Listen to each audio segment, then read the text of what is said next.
Welcome, Warriors, to another episode of the Warrior 3 podcast. I got a special guest today, my wife, Dr. Samantha Shriner, and she's the creator of Warrior 3 Women. Super excited about adding this piece to Warrior 3 today. It could get interesting. We're going to be going back and forth, asking some questions. I don't know what she's going to ask me, and she doesn't know what I'm going to ask her. Super excited. The one thing that you can do to support us in this podcast and this mission, hit that subscribe button, and also share this with somebody who's close to you, maybe far from God, far from health, fitness, going through relationship issues, and lead them to warrior3project.com, or you can even go to the warrior40challenge.com and get on board with the Warrior 40 Challenge. We pray that you enjoy the episode today.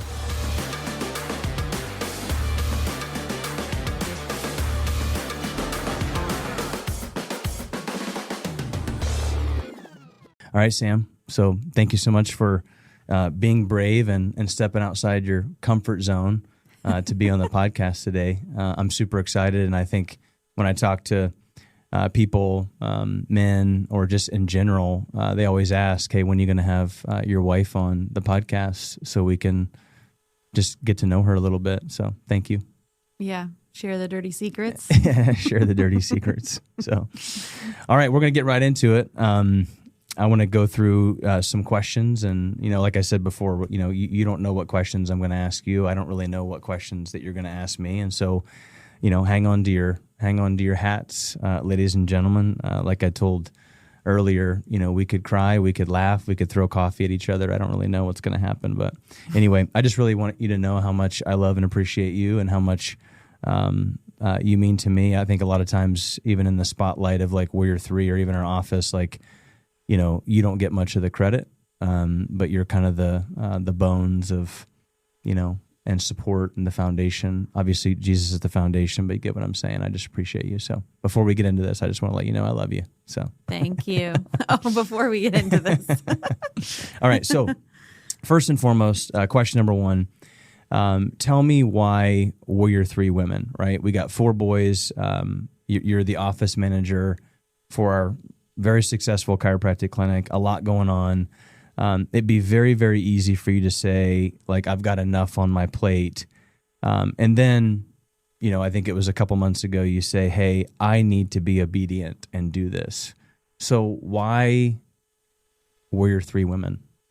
Yeah. I do have a lot on my plate. And so I feel like I've resisted it for a really long time. And we went back home and we listened to a sermon, and it was about obedience, and I felt convicted. I was like, hey, I gotta do this. I know I've always been supportive of you doing it for the men's side. Obviously, your mission, your passion, with our mutual friend taking his life, and then just seeing what's going on in culture in the world today.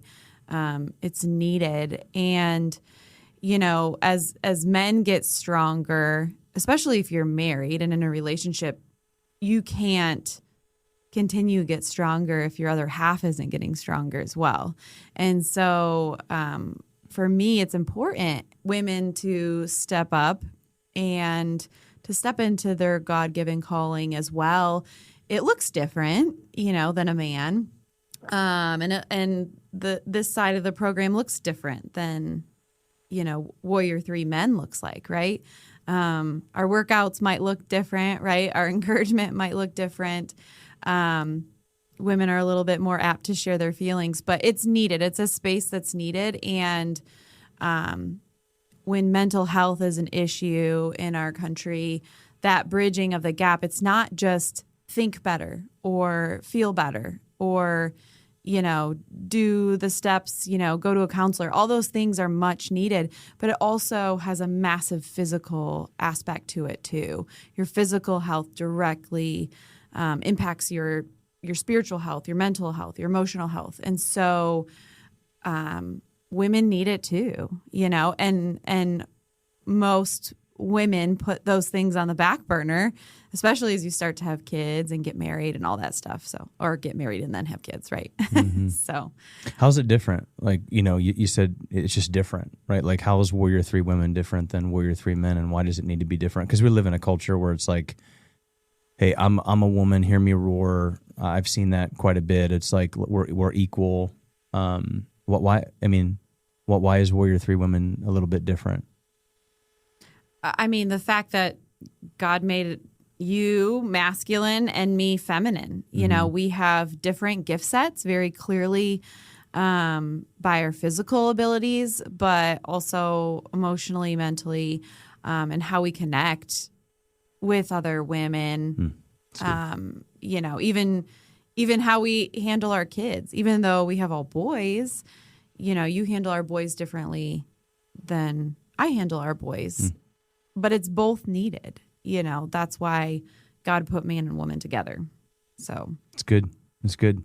Yeah. And that's not always comfortable, right? I mean, you stepping into this role and creating some of this stuff and doing the first, WOD in the Word at our farm with the women side of things, like it was you're pretty anxious. It's like, hey, I'm nervous. I don't really like to do this kind of stuff, but I think that's a testament to, hey, there's things that you need to do because it's what's right versus like, I don't really want to do this, but I have to do this. You know what I mean? Yeah. I mean, it's like I said, it's needed. I was being asked about it for a really long time. All the wives and women are like, when are we going to meet up? When are we going to do our thing? I think for me, it comes back to lack of confidence and that type of stuff. Everybody has that self-doubt. Am I supposed to be that person stepping into that role? But God's clearly said yes. So here I am. Yeah. And I personally think that, I was getting a lot of stuff from just patients in the office saying, hey, like my husband needs this, but it was coming from women. It was like, hey, my husband really needs this. Women are more likely to jump into a Bible study, to go meet for coffee, to kind of open up on their feelings. I mean, it was pretty evident at the first Warrior Women WOD in the Word, where double the attendance than men, which I'm a little competitive. So Yeah. I was like, oh my gosh, like I've been working really hard to get men to this thing, and then you just put out some Facebook and text, and 30 women show up, and then like I can barely get 5 guys there because it's like working out. I don't want to work out, So it's just a testament that I think together, women doing something like this, getting stronger, spiritually, physically, emotionally, and then saying, hey babe, like there's something for you, right? Like on your side. So together we can get stronger. And then when our kids see that, now our girls can get stronger, our boys can get stronger. So, and I just want to speak to a little bit, with the spouse. Usually you have one spouse who's like super excited about it and all in, and they're usually saying, hey, my wife needs this or my husband needs this, right? But what better way to show your spouse, right? Like, and lead your spouse is through your actions. And so jumping into something like this, if you're a woman, you're like, man, my husband needs this. My husband needs the camaraderie. They need to be lifted up spiritually. They need to get right with Jesus. They need to work on their physical health, whatever it may be. When you're changing, they're going to say, I want that too. Right. Yeah. And so, if that's our goal, to support our spouse, make our spouse healthier in a lot of ways, like we have to be willing to do it too. You can't just say, well, you need this, go do it. Right. So yeah, we got to be doers and not just hearers. I get that a lot with men. Hey, my wife is she's struggling. Like she's not working out. Like she's not, she doesn't want to go to church with me.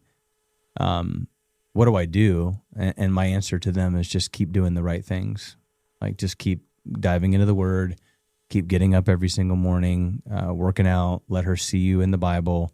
Go to church. Yeah, just by do it yourself. Yeah, even if they're not coming, because I think a lot of times our spouses or maybe somebody in the community is looking for us to kind of like the chink in the armor. But if you're consistently doing good, And doing the right things and this kind of stuff is about boring consistency. That's why one of the core values of Warrior 3 is consistency. Like anybody can do something for 20 days, but your spouse is looking for that to be something that's just ingrained in the DNA of the family. And eventually they're going to just, be like, wow, like, I guess, man, you're just, I'm so proud of you. Like I thought you were going to quit like a month ago, but you're just continually changing. So it's great. Yeah. And I think there's also a little bit of, well, if my spouse isn't going to jump on board and do it with me, then I can't do it or whatnot. Like a little bit of like victim mentality, Sure. Yeah. And so you're not unhealthy because your spouse is choosing to make unhealthy decisions, right? Whether it be spiritually or physically, right?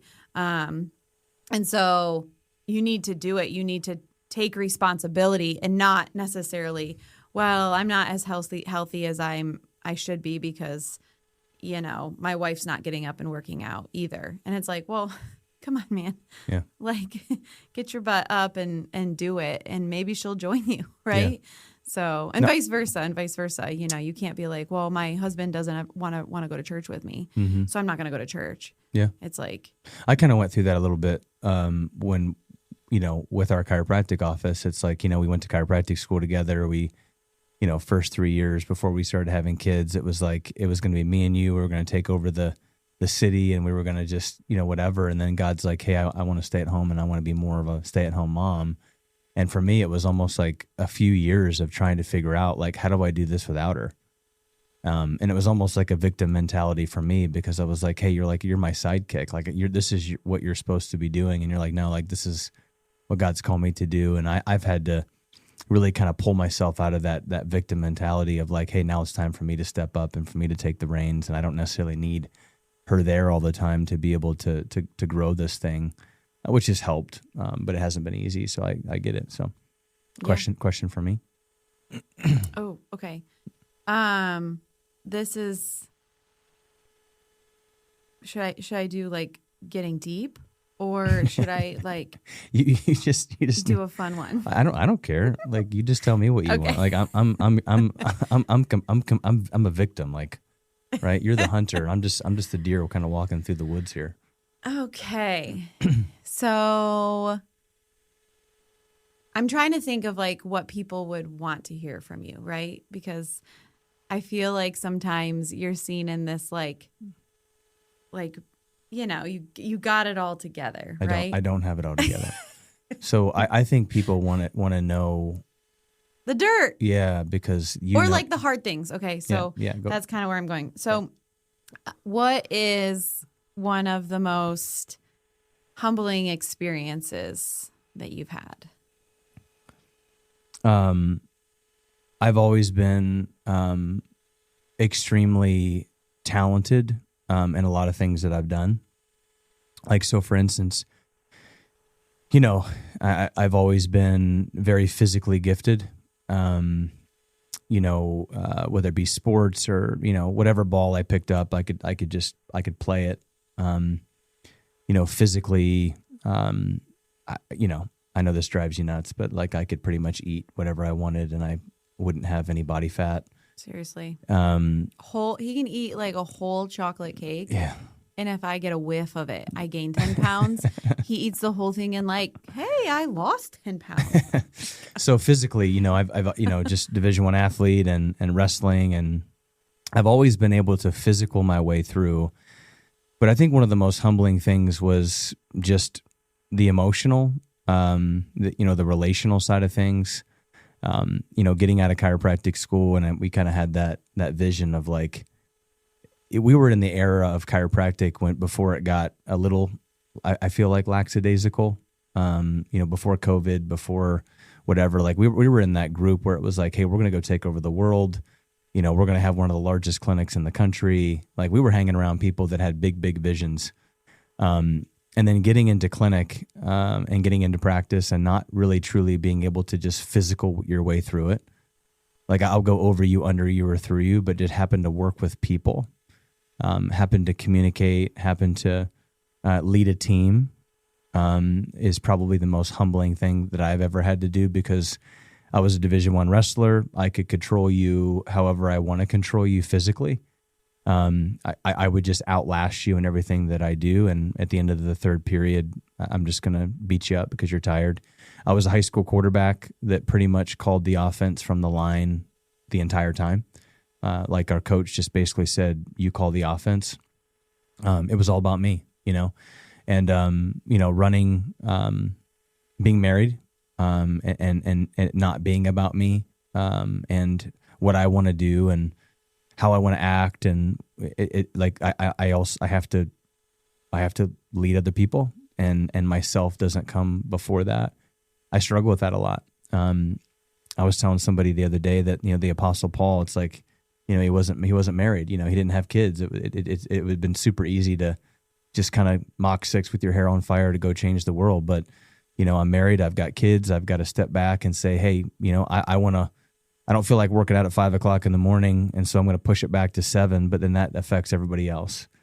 My attitude coming into the house after having a bad day, it's not about me. It's about other people. So the most humbling thing that I've had to experience is being able to coach and lead other people besides myself, my kids, my wife, staff. I haven't always been very good at it. It's like, just do it. And it's like, what do you mean just do it? Like, yeah, it's very easy for me. Like it's not rocket science. Just do it. Even health, people being like, well, how do I do this? Well, just do that. Like, don't eat the donut. Like, just work out. Like, take the supplements, get adjusted. Like, don't be a dummy. Like, and dealing with individuals that you know what I mean? It's hard. And I sometimes have a false sense of reality of just where people are at. So to get to the question and the answer would be, it'd be leading people and being a father and a husband, and it not being just about me.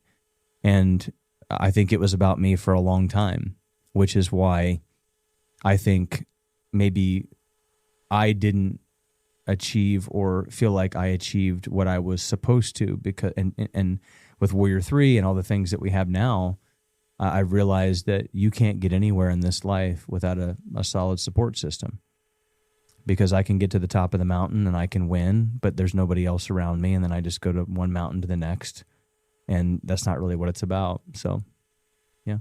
Yeah.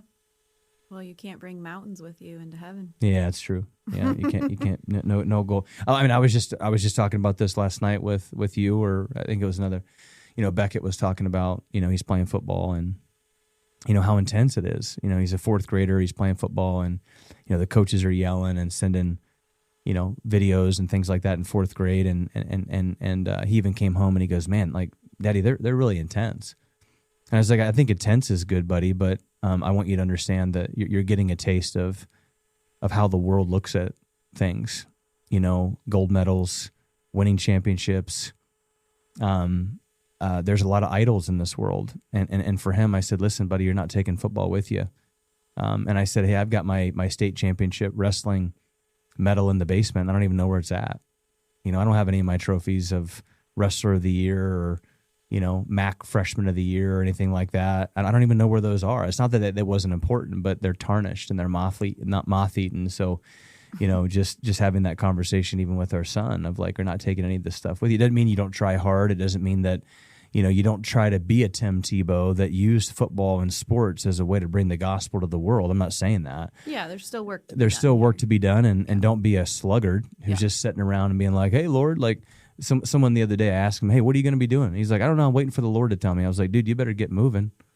Like, you better get working, because you can sit there all day long being like, hey, Lord, tell me where to go. But I was like, hey, you should probably like take some action. So anyway, question number 2, or well, 2 for you. 2. Okay. No, I mean, but I'm going to ask you now. Oh, you're going to ask me. Yeah, it's my turn. Okay. It's my turn. You have been, the whole Charlie Kirk thing tore me up. I was pretty just silent about it. Like, I didn't really know how to respond. I was just like, wow, this is crazy.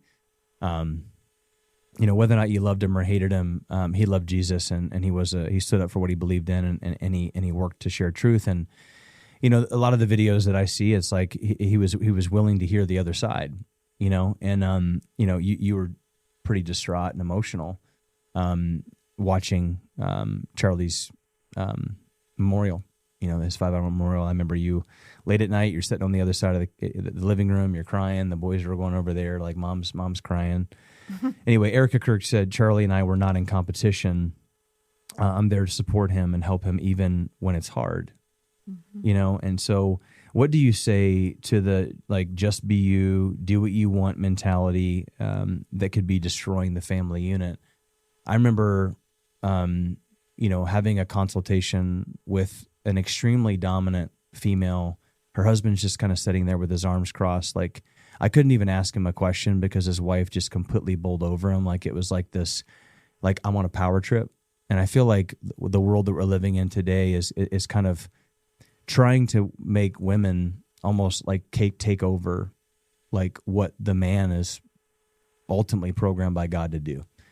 It's like, not that women can't be CEOs and not that women can't be strong and whatever, but I do think that if we don't watch, like, it could destroy the family unit. And Erica was saying, hey, like, I knew my husband was traveling. It wasn't easy. When he would come home, I was there to support him. It wasn't easy. I'm there to help him. And now that Charlie died, she's like, now it's my responsibility to step in and take over what he did. And now I'm CEO of Turning Point USA. So powerful mom, powerful dad, competition. We find lost kids. We find mom's just working the 9-to-5er, grinding to get up in her company. Dad's working the 9-to-5er, grinding to get up in his company. And all of a sudden it's like at 50, you look at each other and you're like, who are you? The kids are lost. Mom and dad have been trying to build something and then divorce. Like, speak to that. I know that was a lot. Yeah. So what's your question? My question is that what do you say to the just be you, do what you want mentality that potentially could be destroying the family unit? Like, why is it important for women to support their wives or husbands, but then also, just the whole just be you, like, do your thing, man. Like, I see so many women that are like, I just don't love you anymore. Like, I just need it. I want to do my own thing. Like, you know what I mean? And then it just like, boom, I jump to this relationship because I just don't feel like I'm where I want to be. That whole thing. Yeah. Well, I mean, my daily choices, even though my feelings want to take over, they're not always about feelings. Yeah. Feelings aren't a good indicator of function. Right. Well, and it's hard. It's challenging. I mean, nothing within me wants to, like, be kind and gentle to you when I wake up and find that lunches aren't packed in the morning and you forgot, and maybe it's the second day in a row that you forgot even. You know what I mean? And so, and I have to be the one to get the kids up, get myself up, get everybody out the door, take them to school, do all of that, and there can be, like, I feel like the devil uses that, there can be resentment with that. Like, those are real feelings. And there's no doubt in my mind that men and women feel those feelings every day. But, like, if you allow your whole life to be based off of feelings and how you're feeling all the time, like, it's just going to burn bridges and be one thing after another destructive. And I really do believe in the biblical standard of marriage and gender roles. And Erica Kirk, she laid them out there, like, she had, the strength and braveness in a world that tells us otherwise, like, most of the time it's like, do what you feel. Like, your feelings guide your life. And that's not, like, the Bible talks about our fleshly desires can lead us down the wrong hole. Yeah, the heart bleeds blasphemy. Yeah. So, like, follow your heart isn't necessarily a great. Yeah. So, like, I have to sometimes, like, logically walk myself through that. And naturally, as women, we're feeling beings. So it does come a lot from, women like, well, I'm just going to do my own thing then, and I could do this better, and yada, yada, as opposed to, like, taking a step back and logically looking at it and being like, well, did he really mean to do that? And, well, I do know that today is a big day for him. And, and he gave me grace the other day when I forgot that, there's so many things that can change from a logical mind. If you take a step back, you don't react emotionally, and you don't go based on your feelings. because they are deceiving. They can be deceiving. And there's lots of studies out there that show it. It's not just, oh, this is my theory. It's scientific. Give me an example. What do you mean? Just like how thinking that way like affects your physiology. Well, yeah, as a man thinketh, so is he. So if you're always thinking, me, this is what I want, I didn't get what I wanted, the victim mentality turns into, well, I could do better. The grass is always greener on the other side. Hey, this isn't who I married 20 years ago, and I feel like I deserve more. We're kind of in that like me, I. And we say this all the time. I would rather fight with you than make love to anybody else. Right? We say that a lot, jokingly, but it's actually really true that, we're in this for the long haul. Like, I'm not perfect. You're not perfect. We've got flaws, but... What movie was that? I don't know. I can't remember either. It's a famous movie quote. Yeah. But it is, it's so true. I don't know how else to say it. Like, you have to make that choice every single day. And I think one of the things that gets me so emotional is that Charlie and Erica, they chose to go against the grain. They chose to go against what culture is saying. And they chose to challenge it and ask questions, and not in a malicious way, because that's done a lot in our culture as well. So, to have that bravery and courage to stand up, like, it makes me emotional. You know what I mean? It was the perfect example of like the lion and the lamb. Yeah. That, like, knowing when to be a lion, but knowing when to be a lamb. Yeah. So it's good. You get to ask me now. Okay. Yeah. So let's lighten it up a little bit. Okay. Sounds this good. One was a little we're getting heavy here. If you haven't noticed, Sam's kind of the lightness in our relationship. I'm the jokester. Yeah, I'm the hardcore, like, hey, what are we laughing for? What's laughing? I'm like, this is getting a little too intense. Let's crack a joke here. Okay, what's the thing that I do that drives you nuts? Wow, let me see what to pick from here. No, I'm just kidding. Hey. The thing that drives me nuts. Like, are we getting like funny on this one, or are we getting serious? Oh gosh. Okay, we should probably go funny. We can do both. Okay. We can do both. How much time do we have? We can do both. Yeah. I would say let me go serious first. Oh no. Just maybe just like, I wouldn't say you're such a humble individual. You always put others before yourself. You're a 2 on the Enneagram. You're a helper.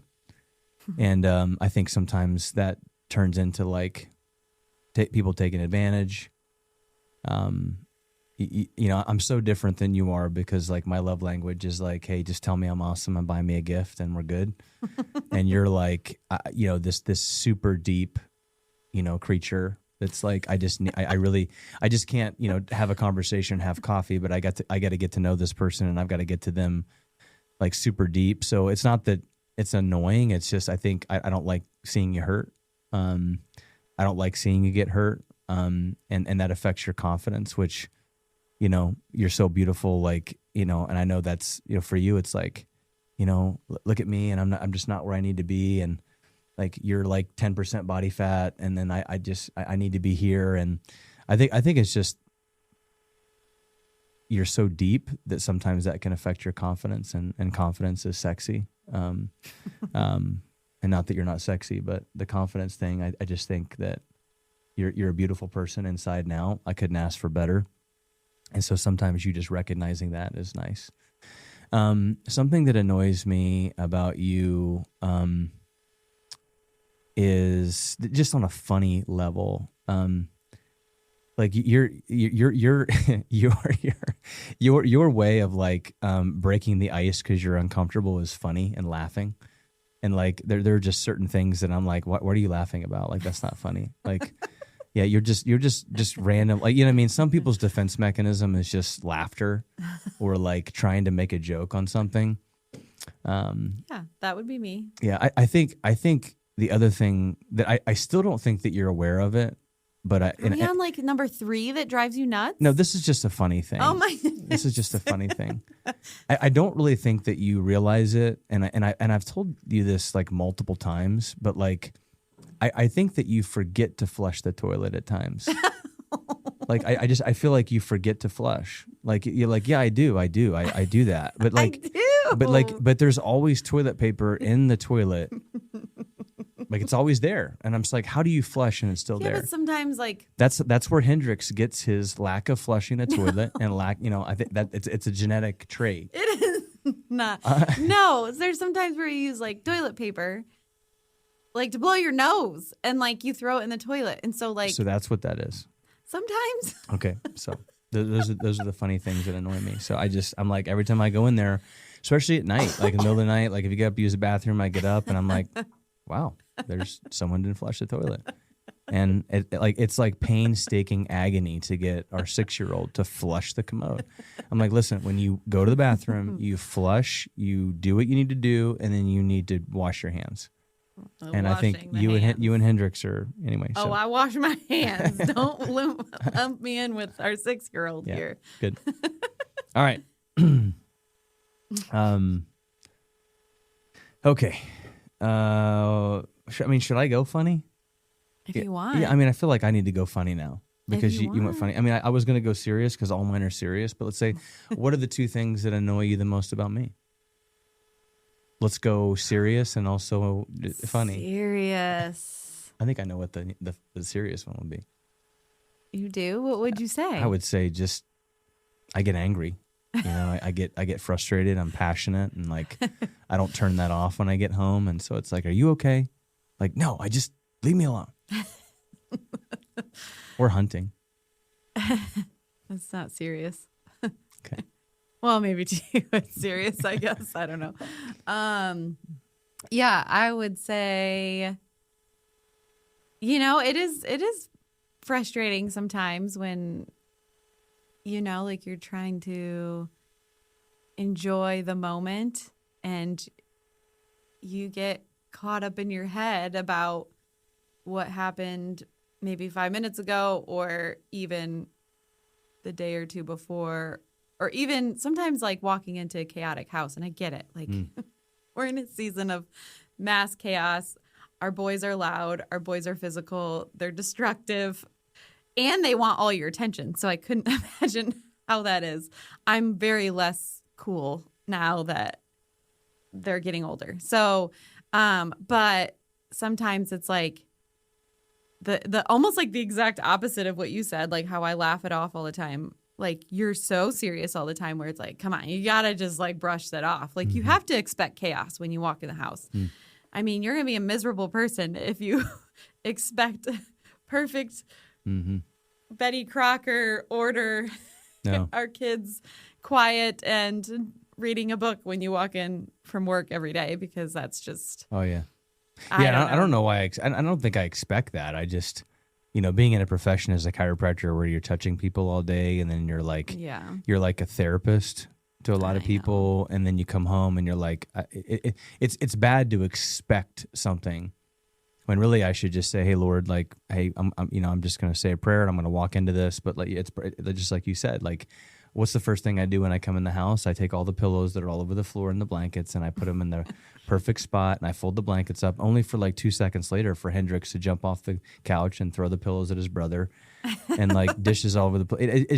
It's the season of life that we're in, and I totally get it. I'm working on it, but man, that is hard for me. My mom cleaned houses for a living, so our house is somewhat clean, and there was always a candle going, and it smelled nice, and it didn't smell like a fart. Even though, my brother and I did that, it's just a season of life we're in, man. Like our Denali, right? We got a nice Yukon Denali, and, the boys decided to write their names with an ink pen on the back of the leather of our, I'm just like, oh my gosh, like our car looks like someone died in it, and it's just, I'm like, oh my gosh, like, you know what I mean? Beckett's just like me. He gets in the car and he's like, I can't sit here. It smells like somebody died, and there's boogers all over the place. Like he's like that perfectionist like me. And Zeke and Hendrix are just in the back like, whatever, man. Hey, there's a leftover blueberry over here from like 2 weeks ago. Like, oh, let's eat that. Like, it's just such a crazy dynamic. So yeah, it is.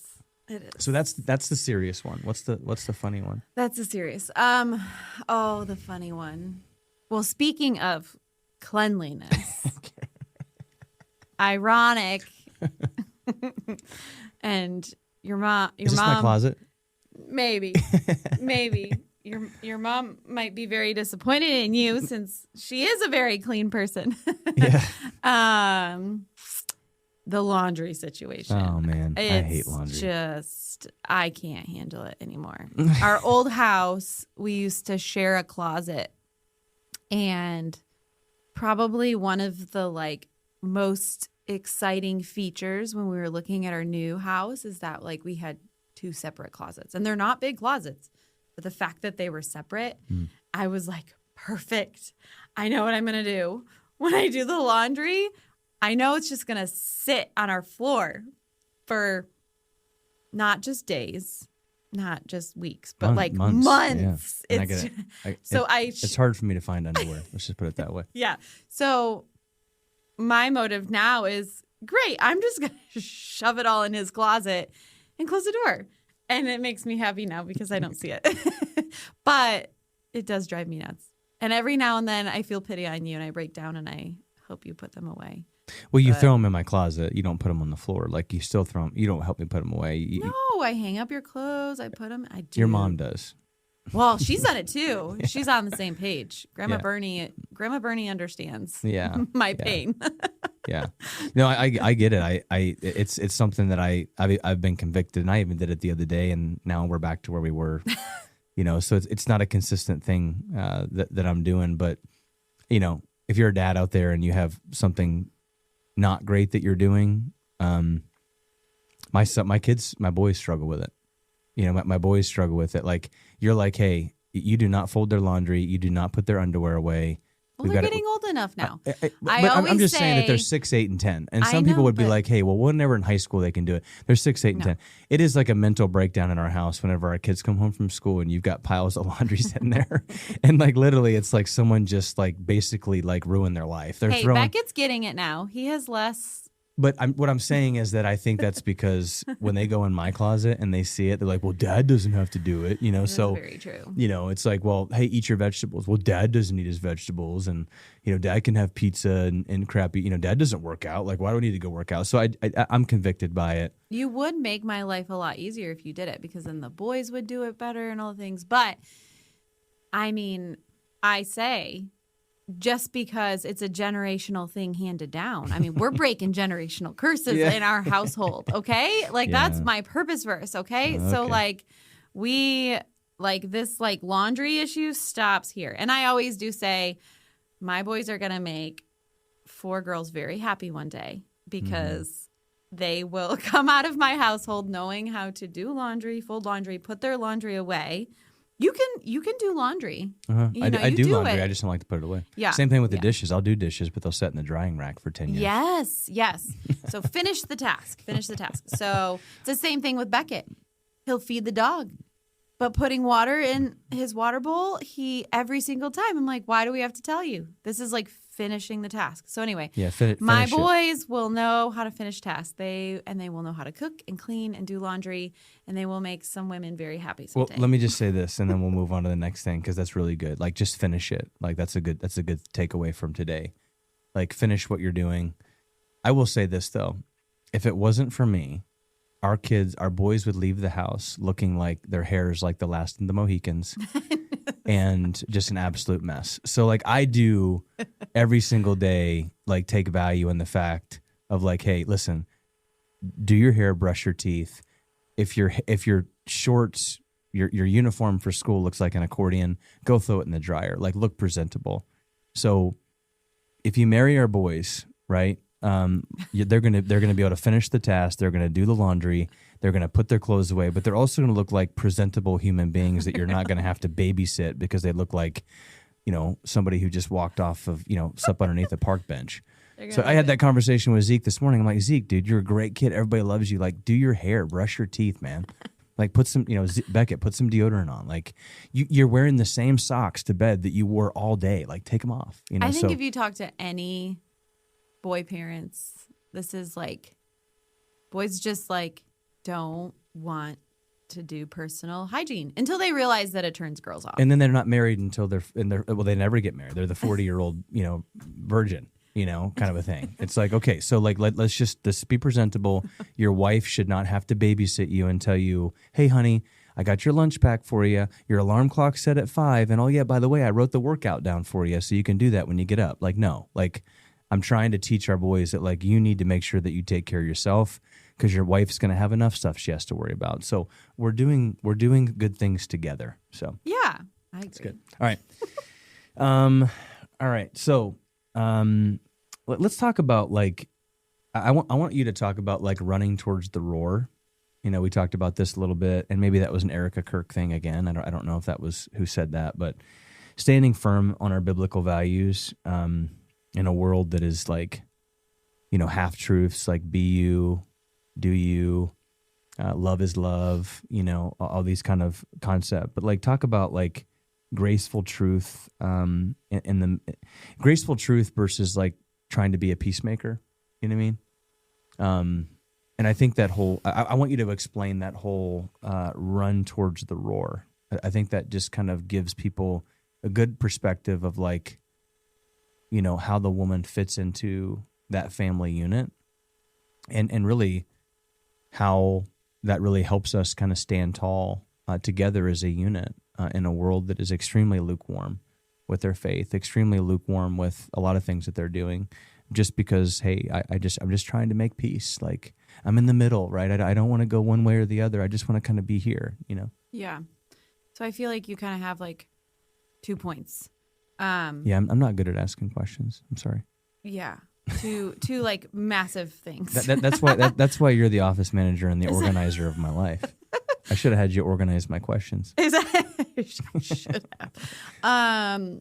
No, so the like whole truth thing, especially when there's like so many culture issues right now about marriage and gender and hard things, right? Vaccines. Mm-hmm. There's so many issues, right? Political issues, all the things. The like where I stand on that is truth is love. And in all of those areas, like right now, like they're like culture saying, oh, well, if you don't accept their viewpoint and agree with them or support their behavior, then you're not loving and you're not kind. Mm-hmm.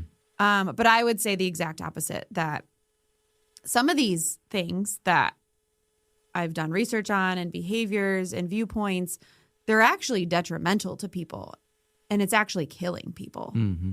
even to the extreme level, let alone depression, health issues, all these types of things, right, mm-hmm. that are plaguing our country. And so for me, without getting super deep into that topic with all the little different issues, like the truth is loving. The truth is stepping outside yourself and saying, I am willing to risk you not liking me because I have a different viewpoint, but by telling you the truth because it's harming you or it's going to harm you. Yeah. And that's what Jesus did. Yeah. You know what I mean? I think some people get the wrong impression of Jesus is that he was in the middle and he loved everybody, but he also stood for something. Right. A lot of people hated him. Right. Well, and obviously he was killed. Shared the truth about it. He shared the truth about it in a loving way, in a very graceful, tactful way. But he still got killed. He still got killed for it.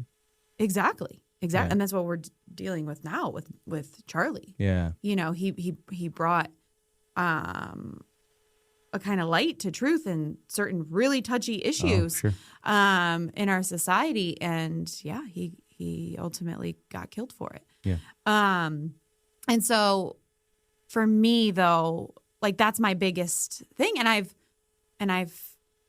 ticked off people. I've ticked off family members. I've lost friends because I've said well, that's not right. That's not what research says, or that's not what the Bible says. That doesn't make sense. Let's talk about it.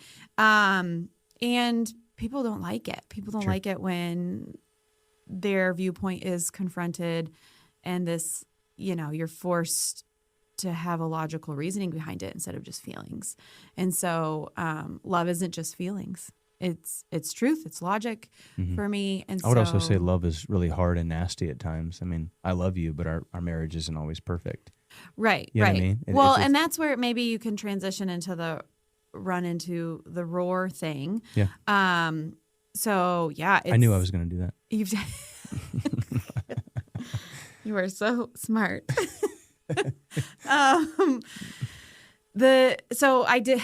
Just like the back end story. So obviously there's like 1,000,010 videos of Charlie and Erica and stuff. And one video of Erica, if you haven't heard it yet, I don't know if she was preaching a sermon or whatever. It was just a snippet of it. But she tells a story of basically when lions go on a hunt. So everybody knows. Can I stop you real quick? Sure. So one of the mottos that we have in Warrior Men is run into the storm. Oh, yeah. Like do. It's very similar. Like do hard things, but it's very different from what you're going to say right now.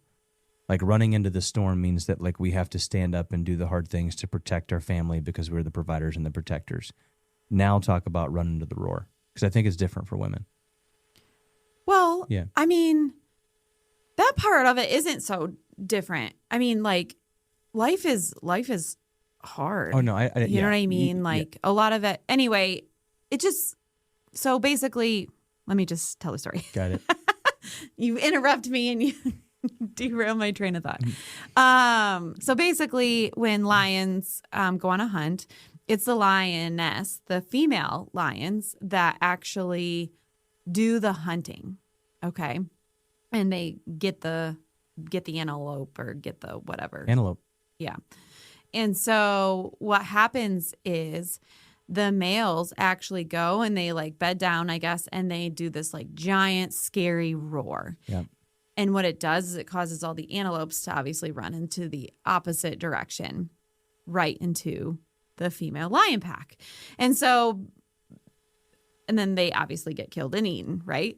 And so the idea behind it is the fear of it is so scary that it, like, of the hard thing, right?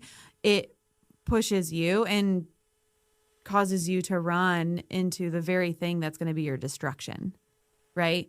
And so it goes like hand in hand with the buffalo running into the storm, like running into the hard thing, like you're through the storm a lot quicker, right? Or sometimes what you thought was the hard thing wasn't even the hard thing. So if the antelope actually ran towards the male lions and ran towards the roar, the idea behind it is they'd basically be able to just like leaps and bounds over the male lions. And he's just sitting there trying to look pretty. Yeah, yeah. And so typical male. No, just yeah, we're just beating our chest and then you guys are doing all the work. It's funny. I mean, you said it. No. I'm just joking. Anyway, I mean, there's some truth to that, in some instances, but yeah. So anyway, so how do we teach our boys how to run into the roar? I mean, I think that was like the what what's one thing that I feel like we do that we do to help our kids run into the roar. Oh man, like. I can just say there's that so many little instances. Like we do hard things, like it's one of the things. I mean, it's easy with sports to teach them these types of lessons, It's almost a guarantee in a given sports season. One of our boys is going to say, well, I don't want to do this anymore. I don't want to go to practice. I don't want to participate, I'm done, whatnot. And you ask them why. And usually it's because, well, my team's losing all the time, or it's hot and I don't want to practice. I just want to play in the game, or my coach is mean, or I mean, complaining, right? Like all these different reasons, right? But like our motto is, if you commit to the sport for the season, you finish it. And sorry, our commitment there, we're doing hard things, right? We're running into it. Yes, it's challenging. Yes, it's hot. But hey, Beckett, you want to be some sort of pro football player, right? Do you think these guys out on the field don't come to practice because it's hot? No. Yeah. These guys are where they're at because they work their tush off. And so that's just one thing, right? Another thing, one of our boys was being disrespectful in school, and we made him write a letter back to his teacher to say, I'm sorry, all the things, right? And give it to his teacher. Yep. And he didn't want to, and he was embarrassed, and it was hard. And I'm like, I get it, but you're the one that you have to take responsibility for your actions, right? Yep. And so he gives it to the teacher, and then the teacher actually responds back and gives him a note back and was like, thank you so much. That was like, that means so much to me that all the things that you apologize. And like, he instantly lit up, like he instantly beamed up. And so knowing too that you're doing the right thing, and you're working hard at relationships and all those types of things, you're pushing into it. You're pushing into the storm. You're pushing into the roar. You're not letting the fear of it, right? Like you could easily just avoid the teacher for the rest of the year, and right. But then what's that teaching them? Yeah. Right. Like you have to push in, you have to like attack conflict, not aggressively, right? But like lean into it, and figure out why. So. This is just a comment, and then you can ask your last question, and then we'll begin to wrap up. But I remember when Zeke, he's the middle. He's probably he's very talented at what he does. Like he's very good at what he does. Yeah, he's natural. He's very naturally gifted, but he doesn't have like this like fire drive. Like he could kind of care less, Not that he doesn't care, but he cares about people deeply. But when it comes to like being recognized or like, sports or something like that, he's like, Dad, I this is kind of a waste of my time. I'd rather be fishing and like skinning it and eating it. Makes more sense. He's kind of our Bear Grylls. I remember whenever he didn't want to play football, right? And we said, hey, okay, so if you're not going to play football, like, because I'm not going to force you to play football. Like, I don't care if you play football, but you're going to do something. You're not going to sit around. You're not going to be watching TV or whatever. And so you're going to get up with Daddy, and you're going to work out. So Daddy gets up at 5:30. You're going to get up. You're going to do a workout before school. And he did. I mean, he got up and he worked out with me, and and then after 4 days, he was like, okay, I'm ready to play football now. So I just, your kids don't really know what they're very smart. Like don't feel like your kids are dumb, but at the same time, like we are the adults. We are they don't know. Right. Like your 9-year-old doesn't really know what they want. And so we have to step in and we have to be the leader, and we also have to kind of not force them, but guide them into the roar. Because if we don't guide them into the roar, then anytime that they have a deadline or they have a bad relationship or they have a bad altercation about something, they're gonna cower, and they're gonna point the finger, and they're not a good employee, they're not a good spouse, they're not a good teammate. And so anyway, we got time for one more question. You can ask me whatever you want, and then we're gonna wrap up. Okay. Well, we'll keep it. It won't be like too funny. Hey, it's okay. No, we'll keep it along the lines of our boys. Okay. So if you could leave the boys with one lasting thought, encouragement, focus, advice. Oh, man. God, you're gonna get me emotional.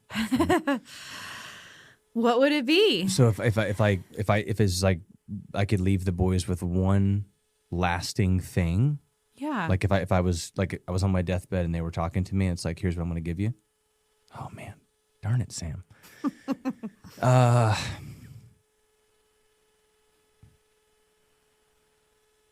would say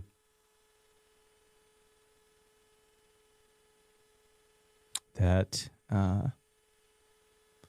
your daddy loves you, not for like what you accomplish, but for who you are. And even though I and your mom love you so much, like would die for you, that like pales into comparison of how much Jesus loved you. I think we just don't do in this culture a good enough job of like expressing that. Yeah, mommy and daddy, we love you. We're proud of you. But like, man, like, you know, we're flawed sinners, and you know, there's a God in heaven that like, you know, he's your, I'm your earthly daddy, but he's your daddy. You know what I mean? So that would be the biggest thing that I would leave them. I would also leave them with, hey, life is hard. You know, things aren't given to you on a silver platter, so it's important to work. It's important to, you know, work hard and have drive, but at the same time, like I don't give myself very much, I would say you need to give yourself some grace, because that's something that I've struggled with. And I don't want my boys to grow up, you know, feeling like they have to run, you know, the Cocodona 250 to prove that they're tough. You know, I don't want them, and not that they couldn't. You know, it's a 250-mile race. Oh, you know, okay. It's like, you know, I'm kind of one of those guys. It's like, well, you know, what's the next thing I got to do to kind of? Please don't tell me you're doing that. Yeah, I mean, I haven't told you yet. Oh gosh, another podcast.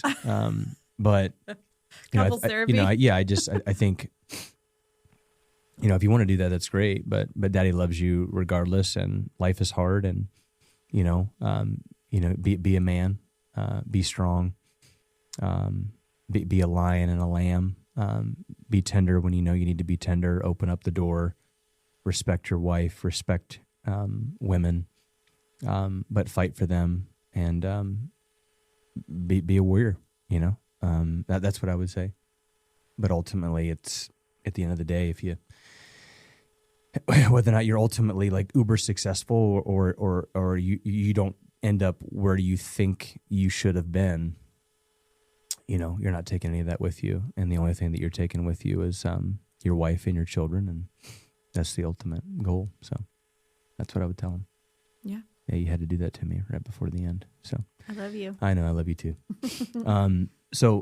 Sam, thank you so much for being on. I'm sure that after this podcast, we're going to get a lot of people that want you to be on. Anything that you want to say to the women out there about getting plugged into Warrior 3 Women? Yeah, I mean, we have launched our WAD and Words, where we actually have in-person meetings. At our farm. If you're local to the area and you're in Columbus or local, we've got a 40-acre farm.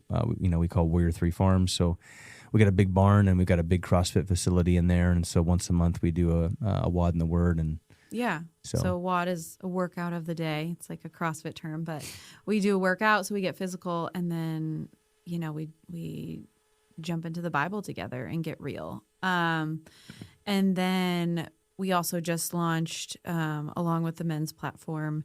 So it's a digital wellness platform where you get a devotional, a workout, a WAD, and then a nutrition tip and a recipe every single day. And so it's a great way to slow drip if you're getting new into any of the areas, spiritually, physically, family, relationally.